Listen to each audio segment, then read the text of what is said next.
დენტალური იმპლანტი ეს არის კბილის ეგრეთ წოდებული ხელოვნური ფესვი, დამზადებულია ტიტანისგან და თავსდება ყბის ძვალში. ხიდისებრი კონსტრუქციებისგან განსხვავებით არ ხდება მეზობელი კბილების პრეპარირება. ხელოვნური ძვალი ეს არის სინთეტიკურად მიღებული ძვლოვანი ქსოვილი. ახალი ღიმილი მხოლოდ ჯანსაღი პირისყრო არ არის. ის მატებს პაციენტს თავდაჯერებულობას, ამაღლებს მის ცხოვრების ხარისხს. მაქვს სასიამოვნო სიახლე. დღეიდან ანა მეტრეველის პრემიუმ კლასის სტომატოლოგიური ცენტრთან ერთად ვიწყებთ ვიდეო სერიებს, სადაც გავიგებთ კომპეტენტურ პასუხებს ყველა იმ შეკითხვაზე, რომელიც დარწმუნებული ვარ, თქვენს ჩემსავით გაინტერესებთ. დღევანდელ ვიდეო გადაცემაში ვისაუბრებთ და ამავდროულად გავივდით ყველა იმ ეტაპს, რომელიც შეეხება დენტალურ იმპლანტაციას, ანუ დაკარგული კბილის აღდგენის ეფექტურ მეთოდებზე თანამედროვე სტომატოლოგიაში. დეტალურად დაკარგული კბილის აღდგენის საუკეთესო გზებზე ანა მეტრეველის პრემიუმ კლასის სტომატოლოგიური ცენტრის პროფესიონალი და გამოცდილი ექიმები მოგვიყვებიან. მოგესალმებით ბატონო ლევან. როგორც ვიცით, თანამედროვე სტომატოლოგიაში დაკარგული კბილის აღდგენა ხდება დენტალური იმპლანტით. მოგვიყევით, რა არის იმპლანტი? დენტალური იმპლანტი ეს არის კბილის ეგრეთ წოდებული ხელოვნური ფესვი, რომელიც დამზადებულია ტიტანისგან და თავსდება ყბის ძვალში. გამოიყენება ისეთ შემთხვევებში, როდესაც პაციენტს დაკარგული აქვს ერთი ან რამოდენიმე კბილი, ან გვაქვს საერთოდ უკბილო ყბა. იმპლანტაცია დაკარგული კბილის აღდგენის ყველაზე თანამედროვე მეთოდია. კბილების დაკარგვის შედეგად პაციენტი აწყდება ღეჭვის და მეტყველების პრობლემებს, რომლის აღმოფხრა დენტალური იმპლანტაციის დახმარებით სრულებით შესაძლებელია.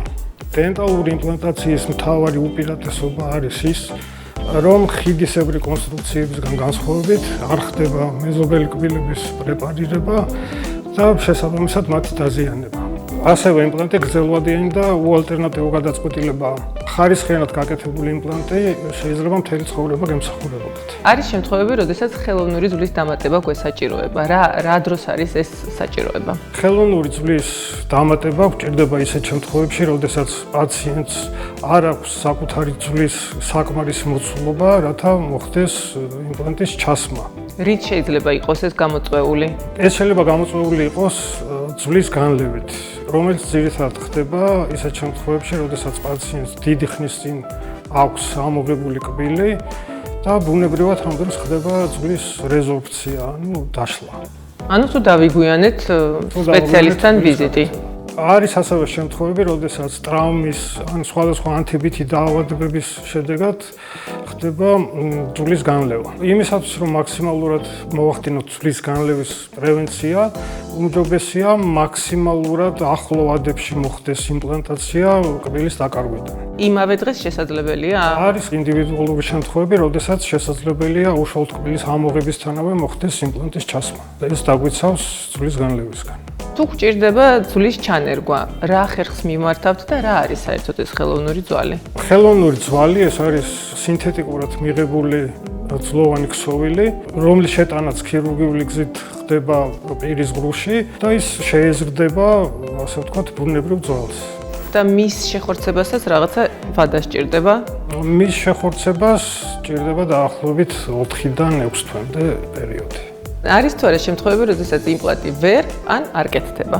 არის ასეთი შემთხვევები, გარკვეული დაავადებების დროს უბრალოდ არ შეიძლება იმპლანტაციის გაკეთება, მაგალითად, ავთვისებიანი სიმსივნეების აქტიური ფაზის დროს, ჰემოფილიის ან სისხლის სხვა დაავადებების დროს, სხვადასხვა რევმატიული დაავადებების დროს, უკონტროლო შაქრიანი დიაბეტის დროს და ასე შემდეგ.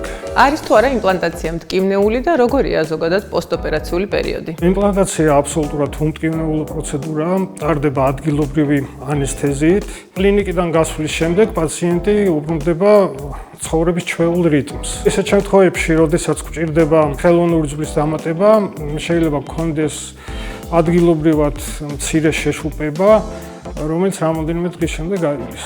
იმპლანტაციის პროცედურის შემდეგ უკვე იწყება შეხორცების პროცესი, რომელიც შეიძლება გაგრძელდეს დაახლოებით 2-დან 4 თვემდე, რის შემდეგაც პაციენტი ბრუნდება ჩვენთან კლინიკაში, ხდება იმპლანტის რენტგენოლოგიური კონტროლი, ვწვდებით, რომ ყველაფერი კარგად არის და შემდგომ უკვე პაციენტი გადადის ორთოპედთან, სადაც იკეთებს კბილის გვირგვინს. მას შემდეგ, რაც იმპლანტი შეხორცდება და მზად არის დაკისრებული ფუნქციის შესასრულებლად, პროცედურები იწყება უკვე ვიზუალურ ნაწილზე. ამ შემთხვევაში პაციენტი გადადის ორთოპედთან, სადაც ინდივიდუალურად ხდება ფერის, ფორმის თუ ხარისხის შერჩევა. სწორედ ამიტომ კითხვებით ორთოპედ დავით ბაბუნიძესთან გადავალ.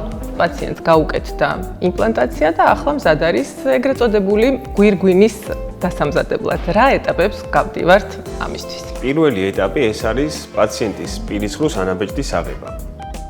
ციფრული სტომატოლოგია გვაძლევს საშუალებას გამოვიყენოთ სპეციალური აპარატი, პირისხრუს სკანერი, რომელთაც მოხდება პაციენტის პირისხრუს დასკანერება და მივიღებთ 3D ფორმატში ციფრულ მოდელს. ციფრული სკანერის უპირატესობები სტანდარტულთან შედარებით არის მეტი კომფორტი, სიზუსტე და დროის ნაკლები დანახარჯი. ამის შემდეგ იწყება მომავალი კბილის, იგივე ხელოვნური გვირგვინის მასალის შერჩევა და რა თქმა უნდა ფერის. ფერის შერჩევა ხდება როგორც პირისყრუში არსებული კბილების მიხედვით, ასევე პაციენტის სურვილის გათვალისწინებით. მთელ ამ ინფორმაციას უკვე ციფრულ მოდელთან ერთად ვაგზავნით სატექნიკო ლაბორატორიაში, სადაც მოხდება კბილის დიზაინის შექმნა, დაიწყება კბილის გამოჩარხვა და დამზადება. როდესაც ვსაუბრობ დამზადებაზე, უშუალოდ რა ვადებს ვარაუდობთ ამ შემთხვევაში? კბილების დამზადების ვადა დამოკიდებულია მათ რაოდენობაზე.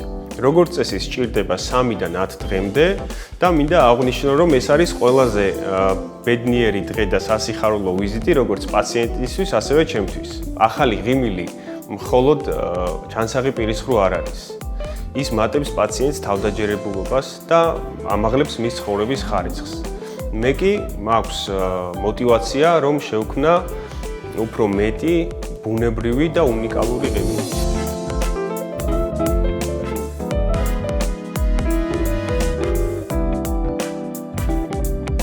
და ბოლოს, როგორ მოვუაროთ ახალ კბილს ისე, რომ დიდხანს გაგვიცლოს? ამ კითხვაზე პასუხს გაგვცემს ექიმი პაროდონტოლოგი ლეკა ჩალათაშვილი. იმპლანტაციის შემდეგ იმისათვის, რომ ხელოვნურმა კონსტრუქციამ გაგვიცლოს რაც შეიძლება დიდხანს, უნდა მოვუაროთ სრულფასოვნად. სტანდარტულად როგორც ხდება, როგორც ბუნებრივი კბილის შემთხვევაში, დილა-საღამოს უნდა გამოვიხეხოთ კბილები, ასევე გამოვიყენოთ კბილთაშორისი წმენდის საშუალებები, როგორიც არის კბილთაშორისი ჯაგრულები, კბილის ძაფი და პერიოდულად ირიგატორიც ჩავრთოთ აუცილებლად. 6 თვეში ერთხელ უნდა მივმართოთ სტომატოლოგს, რომ მოხდეს სრულფასოვანი ნადების კონტროლი და პროფესიული წმენდა და გარდა ამისა არსებობს გვირგვინებისთვის უკეთესი მოვლის საშუალებები, რაც გამოიხატება კბილის პასტებში და სავლებში. იმპლანტაციის შემდეგ ვნიშნავთ სპეციალურ სავლებს და კბილის პასტას, რომელიც გათვლილია ხელოვნური კბილებისთვის, იგივე გვირგვინებისთვის. როგორც ანა მეტრეველის პრემიუმ კლასის სტომატოლოგიური ცენტრის პროფესიონალი ექიმებისგან შევიტყვეთ, კბილის აღდგენა პრობლემას არ წარმოადგენს. ბუნებრივი და ჯანსაღი ღიმილის დაბრუნება მოკლე დროში და რაც მთავარია, ყოველგვარი დისკომფორტის გარეშეა შესაძლებელი. თუმცა ცხადია, ეფექტური და გრძელვადიანი შედეგი მხოლოდ და მხოლოდ პროფესიონალი ექიმების ჩართულობით მიიღწევა. სწორედ ამიტომ დღეიდან ვიცით, ვის და სად უნდა მივმართოთ.